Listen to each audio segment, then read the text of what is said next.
Olá, muito boa noite. O resultado das eleições municipais redesenhou o mapa partidário e mudou o cenário político brasileiro. A partir de janeiro, 31 legendas vão comandar pelo menos uma prefeitura no país. Dos grandes partidos, o PT foi o que mais perdeu, tanto em número de votos quanto de prefeitos já eleitos. Perdeu mais da metade dos municípios, foi muito mal nos 3 maiores colégios eleitorais do Brasil.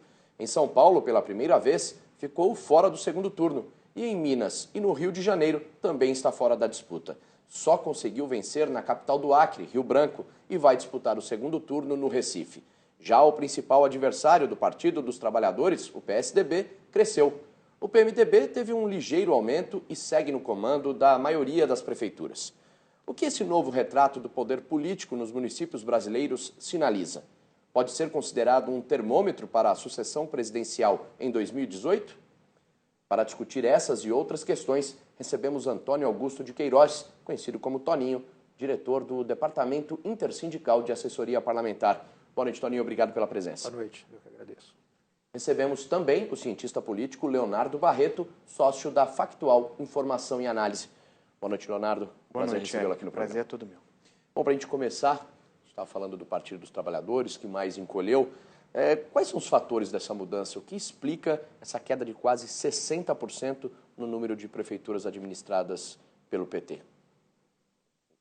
Toninho. Em primeiro lugar, o fato de que o PT já passava por um desgaste desde a reeleição de Lula, né, em função do mensalão. Depois vem o episódio da Lava Jato, né, a disputa do PT com o PMDB, criando partidos de centro-direitas para concorrer com o PMDB, como o PROS, o PSD. Né, a presidente que adota uma postura mais intervencionista no mercado e tem uma forte reação, né, dialoga pouco com o Congresso, com a sociedade e com o próprio mercado. Esse conjunto de coisas e com a recessão econômica, né, levou a que a população se afastasse do PT basicamente por 2 razões. Primeiro, porque o componente ético ficou muito prejudicado, que era um partido que pregava a ética acima de qualquer coisa, e teve membros dos seus postos estratégicos denunciados e até presos. E o outro eram os benefícios sociais, que começaram a se reduzir a intensidade e os valores em função da crise econômica, né, com a recessão, com o aumento do juro, com o desemprego. Tudo isso levou a que o eleitor fizesse uma opção por outros partidos. Mas o que é importante chamar a atenção é que boa parte do eleitorado do PT deixou de comparecer às urnas. O número de eleitores de 2012 foi maior em 2 milhões de pessoas do que o de 2016. E olha que houve um crescimento exponencial do número de eleitores nesse período.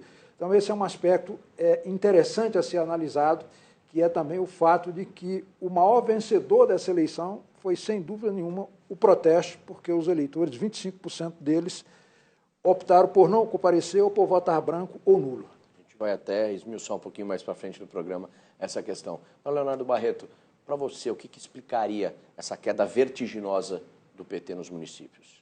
Acho que o Toninho fez um resumo muito bom das causas que levaram o PT a esse processo de queda. Talvez eu acrescentaria aí o fato de que, mesmo antes das eleições, muitos prefeitos do PT saíram do partido para poderem concorrer por outras legendas, já antecipando esse desgaste que o partido teria, e isso ajudou a prejudicar os números que o partido obteve, né? Então, e além disso, o fato do partido ter perdido o controle do governo central, né? Tradicionalmente, quando um partido ele tem ali o domínio do governo federal, ele tem um conjunto de acessos ali nos ministérios, enfim, para obter emendas para os seus prefeitos.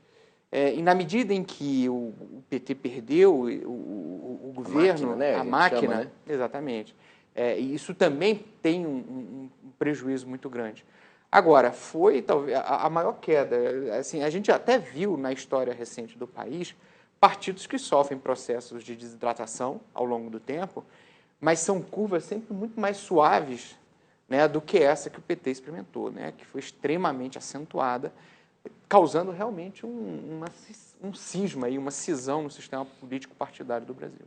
Era esperada esse encolhimento tão grande assim? Acho que uma queda, todo mundo aqui talvez concorde que aconteceria. Agora, esse número exagerado, essa queda vertiginosa de 60%, isso era esperado? E mais, já acrescento uma outra pergunta. O PCdoB cresceu quase 70%, passou de 51 para 80 prefeituras. Quer dizer, outros partidos de esquerda, até pegando o gancho que você falou, Leonardo, estão sendo alternativa ao PT ou podem ocupar esse espaço aberto pelo PT? Olha, em relação à profundidade da perda do PT, a amplitude dessa perda, há um dado a ser considerado que é o seguinte: historicamente, os organismos de controle, fiscalização e combate à corrupção no mundo inteiro utiliza as informações dos últimos 5 anos para efeito de investigação. Como o PT estava no poder nesses últimos 5 anos, ele foi eleito prioritariamente como um instrumento de investigação. E, curiosamente, foi o PT que deu às instituições essa condição de que seus agentes pudessem atuar como funcionário do Estado e não como funcionário de governo. Nesses últimos anos foram aprovadas as seguintes leis que permitiram jogar luz sobre essa escuridão que era a relação entre sociedade e governo. Lei de conflito de interesse, Lei Geral de Acesso à Informação, Lei de Responsabilização da Pessoa Jurídica, Lei de Combate ao Crime Organizado e Delação Premiada, atualização da Lei de Lavagem de Dinheiro, a Lei do Ficha Limpa, a Lei da Compra de Voto, a Lei da Transparência, que obriga a União, Estados e municípios a disponibilizar em tempo real as suas despesas. Então, hoje, qualquer cidadão tem acesso a qualquer informação que diga respeito à relação de qualquer pessoa ou instituição com o Estado. Então, tudo transparente. E como o governo que estava à frente desse processo, era o PT que estava à frente do governo, foi o primeiro a ser investigado. Isso teve uma repercussão tão grande na opinião pública que o PT cresceu em apenas um estado nas prefeituras, que foi o estado do Piauí, que aumentou 17 prefeituras. Em todos os demais perdeu, em alguns chegou a perder 80, outros 60, etc. Perdeu em grandes centros, como Minas Gerais, São Paulo, Rio Grande do Sul, né? E outros estados em que o partido tinha uma penetração muito forte.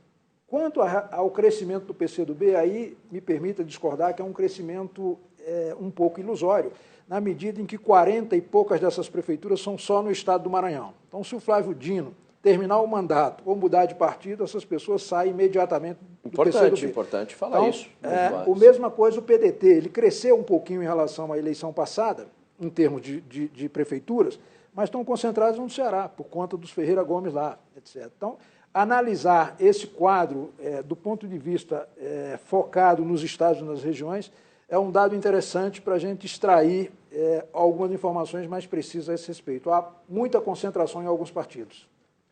Pois é, eu acho que como é que vai ser essa reconstrução da esquerda? Primeiro, acho que a primeira pergunta é: a crise é da esquerda ou a crise é do PT? Né? E nesse aspecto, como o PT ele dominava de forma hegemônica esse campo, né, acabam que as coisas elas se confundem um pouco. Mas talvez a esquerda ela saia dessa crise antes do PT. A gente vai passar por um período importante agora de reformas, e essas reformas elas vão envolver corte de gastos e, eventualmente, algum tipo de restrição de direitos. Isso significa que, rapidamente, a esquerda vai ser convidada a voltar para o jogo, né, a voltar para o debate, porque ela vai fazer o contraponto a esse processo. E aí, nesse aspecto, eu acho que o PT ele tem uma decisão para ser tomada muito interessante, que é a seguinte: ele vai com Lula até o final, ou ele vai gerar algum tipo de mudança interna, enfim, deixar um pouco de lado aqueles que estão sendo responsabilizados e vai tentar se renovar, aproveitando essa discussão que ele conhece muito bem, porque já fez isso em outros governos, para poder experimentar algum tipo de volta, né, para o tabuleiro. Se não fizer isso, muito provavelmente outros partidos, que têm um tamanho menor, então tem mais dificuldade, mas que tem pessoas importantes, como o caso do PSOL, podem se aproveitar desse espaço aberto e poder, de fato, tomar conta, né, desse vazio deixado pelo PT. Acho que o PT tem uma decisão importante para tomar. Alguns colegas dizem o PT nunca vai se divorciar do Lula, mas tomando por base, né, os resultados que a gente teve nessa eleição, o Lula não empolgou eleitorados que as pessoas achavam que eram eleitorados cativos. Provavelmente alguém no PT deve estar fazendo essa reflexão. Acho que o Tasso Genro, o Olívio Dutra, principalmente o PT do Rio Grande do Sul, já levantou essa bola. Que não dá para o PT, talvez a presença do ex-presidente iniba aí a reformulação do PT. Porque ir com Lula até o final é ficar com Lula nos jornais, ali nas páginas criminais até o final. É claro que a gente não pode ser ingênuo também, que se uma vez, vamos deixar o Lula para lá, o PT vai sair imediatamente das páginas. Não vai, né? Mas, enfim, algum tipo de resposta pode estar sendo gestada ali. E eu acho que o PT tem aí um dilema interessante para resolver. Queria complementar, Toninho? Na verdade, é chamar atenção também para um aspecto que é o seguinte: essa eleição foi uma eleição absolutamente atípica, né? Não, houve um período curto de campanha, caiu de 90 para 45 dias, o horário eleitoral caiu de 45 para 35, não houve financiamento empresarial de campanha, né? Havia uma negação da política muito forte, né? Uma desqualificação dos governantes das instituições, e isso teve um peso forte para quem estava no foco, né? Então, foi uma eleição em que não houve efetivamente renovação, né? O que houve foi uma circulação no poder, em que prefeito que estava candidato à reeleição bem avaliado se reelegeu, candidato à reeleição não bem avaliado não se reelegeu, assumiram esse lugar ex-prefeito, ex-vereadores, ex-deputados estaduais, ex-governadores, tudo quanto é ex. Então, houve, na verdade, uma circulação no poder. Os novos são muito poucos que efetivamente apareceram. E o que é curioso é o seguinte: os novos se apresentavam como não político, como gestores, como administradores, etc., só que ancorado numa grande coligação formada pelo que há de mais tradicional em termos de partido no Brasil, como foi, por exemplo, a do Dória em São Paulo. Ele se elegeu com um grupo de apoio muito forte perante a opinião pública. Ele tinha um discurso muito interessante e tinha essa base mais tradicional fazendo a campanha do dia a dia. Então, é uma reflexão que também vale a pena a gente analisar depois com mais calma, verificar quem se apresentou como novidade, o quanto é realmente novidade se a gente analisar os partidos que estavam em torno daquela coligação e quem efetivamente fez a sua campanha junto ao eleitorado. Então, quem tinha nome conhecido, serviços prestados e estrutura de campanha muito forte, levou vantagem nessa eleição. É porque aí você tem uma contradição de forças, né? Assim, de um lado, esse movimento que vem desde 2013, né? De negação da política e pedindo algum nível de renovação, mas, por outro lado, uma instituição que ela está organizada para preservar o status quo, né? Ou seja, você não pode se lançar sem partidos políticos, a redução do tempo de TV, do tempo de campanha, prejudica principalmente quem é novo, né? Então, você teve uma espécie de choque aí, né? Um movimento da sociedade negando o sistema político e as instituições, como é tradicional das instituições, organizando o jogo para provocar uma perpetuação de quem estava ali.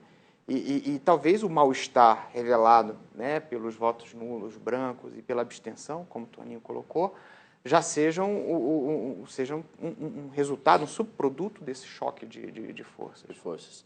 Agora, a gente tem uma outra questão, que a queda, que eu queria perguntar. O PSDB deu uma crescida, apesar de também ter críticas. Durante a manifestação não foi alvo, mas os manifestantes, nesses tempos, evitavam, não queriam que alguns parlamentares ou políticos do partido se envolvessem também diretamente ali no protesto. Mas, por outro lado, nas eleições municipais, a gente viu que o PSDB deu uma crescida, né? Essa queda do PT ajuda a alavancar o principal adversário? Não, o PSDB acaba crescendo por ele mesmo? Como é que a gente pode fazer essa análise do PSDB? Eu acho que o PSDB cresceu nessa eleição, não resta dúvida, passou da condição de terceiro partido mais votado para a condição de primeiro partido mais votado e segundo em número de prefeitura, enquanto o PMDB caiu em número de votos em relação à eleição anterior, mas cresceu um pouquinho em número de prefeituras, e o PT deslanchou do primeiro lugar em número de votos para o quinto lugar e de terceiro lugar em número de prefeituras para o 10º lugar, né? Houve esse rearranjo, mas o PSDB se beneficiou de um fato extremamente importante, que é a perspectiva de poder. Como PT e PSDB polarizavam e a Dilma foi afastada em função do processo de impeachment, então ficou a sensação na opinião pública que o PSDB era o candidato natural à sucessão do Michel Temer, né? Esse é o primeiro aspecto. O segundo aspecto é que ele fez uma oposição muito contundente e, em dado momento, apoiou, em certa medida, a chamada pauta-bomba. E, na eleição, fez um debate de responsabilidade fiscal, de controle do gasto público. Então, ele conseguiu se equilibrar para, nos dois momentos, ficar popular. Com o governo Dilma batendo na proposta dela de ajuste e no governo Temer apoiando fortemente o ajuste, considerando que a opinião já tinha absorvido a ideia de que o país está numa condição muito difícil e que necessariamente terá que fazer ajuste e, portanto, o PSDB vai ser a alavanca principal nesse processo. Além disso, é o partido que ficou com quadros preservados. O PMDB não tem quadros hoje, é um partido que tende a diminuir, perdeu 2 milhões de votos, o PSD está assumindo fortemente o espaço que era do PMDB, tem características muito parecidas. Então, o PSDB foi seguramente um partido que se beneficiou fortemente, que vai governar a maioria do eleitorado. E isso, para 2018, é um suporte, é um apoio fundamental. Você acha, Leonardo, que essa queda do PT ajuda a alavancar o PSDB? Ou não é bem assim? Não, ajuda, mas eu acho que mais importante do que a queda do PT é o enfraquecimento do PMDB, porque o PMDB também saiu derrotado desse processo, né? Vocês acham que o PMDB saiu derrotado, apesar de estar ali também no alvo ali de das denúncias, de ter ali fora, né, depois fora Temer e tal, o PMDB acaba crescendo um pouquinho ainda? Ele não teve uma queda do número de prefeituras, mas teve uma queda do número de votos. Claro. Mas o que é mais importante... 13% a menos de votos. E o que é isso um partido que controla a máquina a partir, né, de alguns meses atrás. Ou seja, a gente tem que levar em consideração que isso, que normalmente é um fator de vantagem, não pesou a favor, né, da eleição dos prefeitos. Mas tem um aspecto que é importante, que é o seguinte. Logo que o PMDB assumiu o governo, acho que havia um sentimento ali entre eles, especialmente quando ele recebeu logo a adesão de democratas, de PSD, enfim, de que dessa vez seria diferente de quando aconteceu com o Itamar, né? Não, nós não vamos necessariamente passar o governo para o PSDB, não necessariamente nós vamos ser uma ponte para o futuro do PSDB, né? E aí, só que aí o PMDB ele esbarra no quê? Na falta de quadros, na falta de nomes.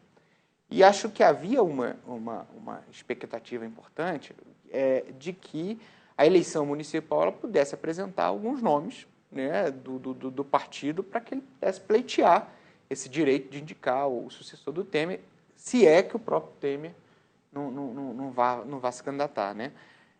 E aí, por exemplo, o principal nome que era muito lembrado era o do prefeito do Rio de Janeiro, Eduardo Paes. Então, se, por exemplo, o PSDB fortalece o nome de Alckmin com a vitória do João Dória em São Paulo, o PMDB tem um nome que é muito prejudicado, que é o do Eduardo Paes, que não conseguiu levar o seu candidato ao segundo turno.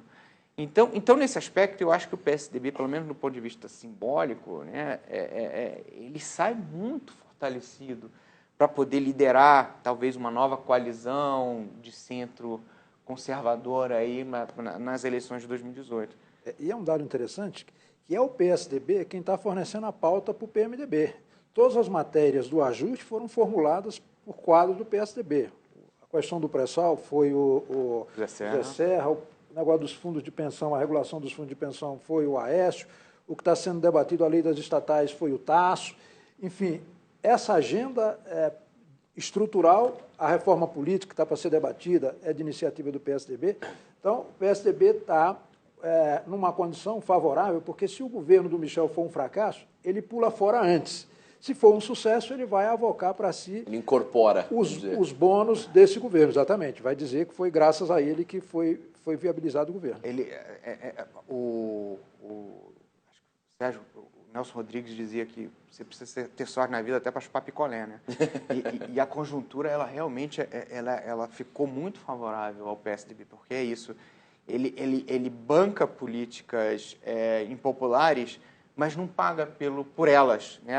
Tem alguém para representar essas políticas impopulares. E o PMDB já reagiu em alguns momentos, né? Dizendo assim, não, nós não vamos bancar reformas que nem o PSDB teve coragem de bancar enquanto era presidente. Mas, a rigor, o governo Temer, no compromisso que ele assumiu com os dois padrinhos do impeachment, né? Que foram o próprio Congresso, mas principalmente os setores econômicos, ele ficou absolutamente amarrado a essa agenda. Então, ele não tem muita alternativa que não seja se aprofundar. Executar ou aprofundar nela, essa né? agenda. Então, de fato, você tem uma conjuntura que hoje é muito favorável ao PSDB. Agora, vamos esmiuçar um pouquinho mais essa questão dos brancos, nulos e abstenções, porque a soma desses três fatores aí, ou desses, né, dos brancos, nulos e abstenções, é maior do que o número de votos de muitos prefeitos eleitos. Aí eu queria saber, o que isso sinaliza, principalmente para a classe política? É o protesto? Não, tem gente que não está nem aí? O que isso sinaliza? Eric, eu acho que o resultado dessa eleição Ou força... Desculpa, só te cortando, porque o ministro Gilmar Mendes, presidente do TSE, disse que, por exemplo, brancos e nulos não necessariamente eram protestos, e sim, boa parte, desconhecimento. Isso realmente é verdade? Não? Como que a gente poderia analisar isso aí, sinalizar com isso? Eu acho o seguinte, a grande consequência que essa eleição vai trazer, ou que vai forçar, a grande coisa que ela vai forçar, vai ser uma reforma política. O eleitor é o titular do poder. Ele delega para que alguém em seu nome possa legislar, possa representar, possa alocar recursos públicos, fiscalizar, administrar uma cidade, um estado, um país, etc. Mas o faz com base num programa, com exigência de prestação de contas e alternância no poder. E ninguém está nem aí para o eleitor.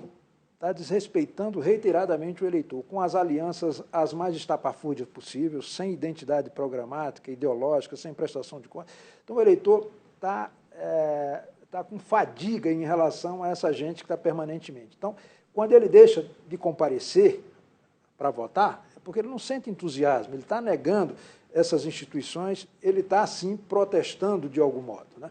Então, eu acho que e essa campanha, essa coisa presente de que se atribui aos agentes públicos a responsabilidade pela degradação moral no Brasil é muito grave. E aí você cria um ambiente moralista justiceiro muito forte que afasta as pessoas da política.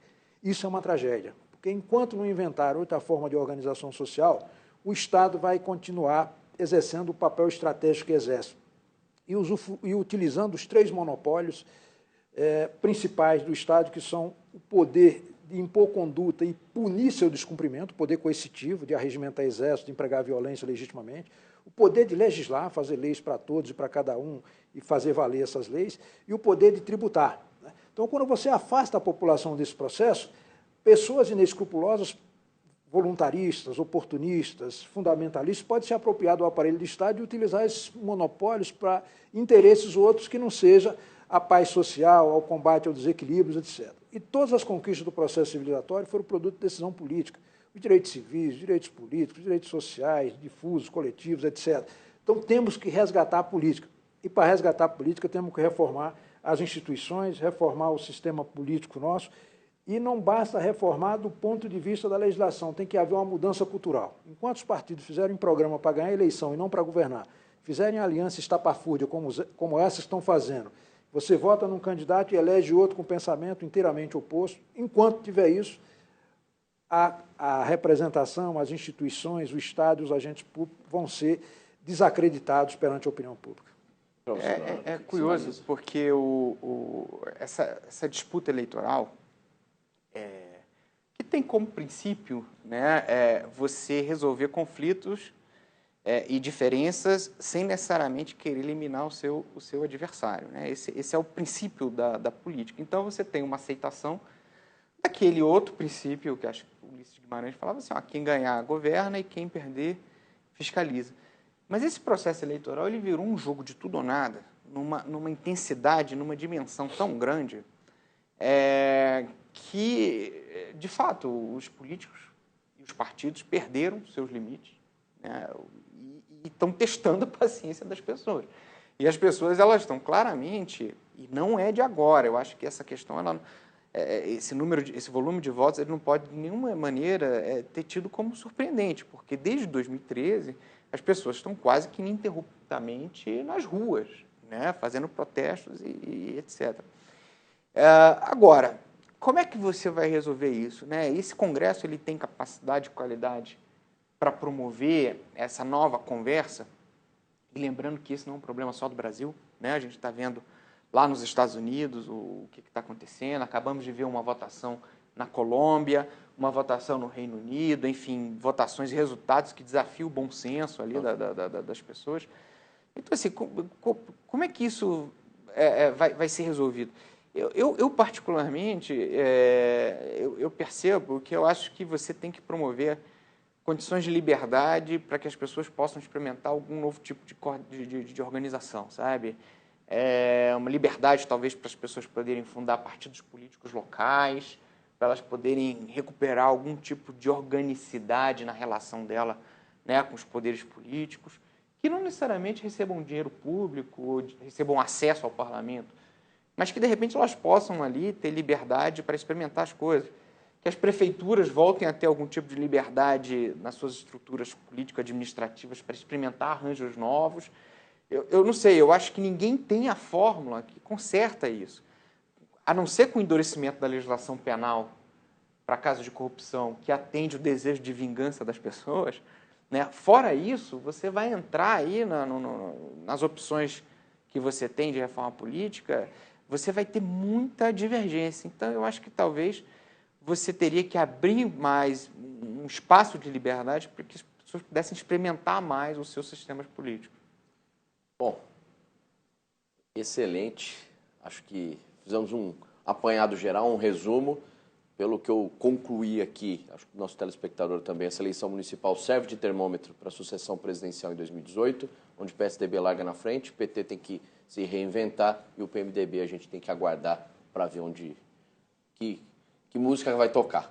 E o fenômeno Marina, né, que se esperava um excelente desempenho e foi a maior decepção que e muita gente até eleição saindo da rede por causa disso. É isso aí. Bom, infelizmente nosso tempo se esgotou. Queria muito agradecer mais uma vez sua presença, Toninho. Obrigado pela participação aqui no nosso programa. Leonardo, sempre bom tê-lo aqui também. Uma boa noite, obrigado pela presença. Eu agradeço, Eric. Muito obrigado. Bom, e o Debate Brasil termina aqui, mas na semana que vem tem mais discussão do seu interesse. Participe do programa. Deixe sua opinião e sugestão na nossa página na internet, www.redetv.com.br/Debate Brasil. Obrigado pela sua companhia. Uma ótima noite a todos. Tchau.